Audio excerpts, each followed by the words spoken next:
Hey, this is Olu and today we'll talk about the difference between teach and learn. So let's start.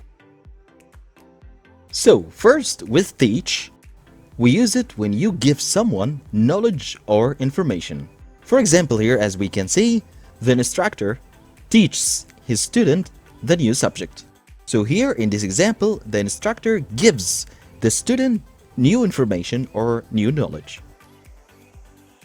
Second, with learn, we use it when you gain or receive knowledge or information from someone or something.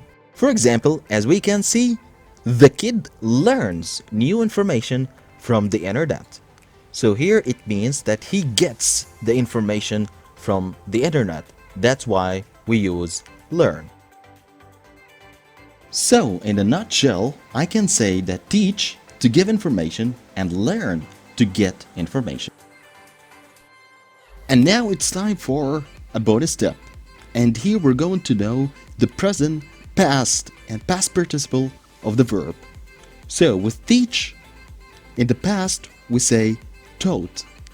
And also in the past participle we say the same, taught. With learn, in the past and the past participle I can say learned that ends with D or learned that ends with T. And that's all for today. If you liked today's video, hit the like button, subscribe if you didn't, share with me an example in the comment below to check your understanding.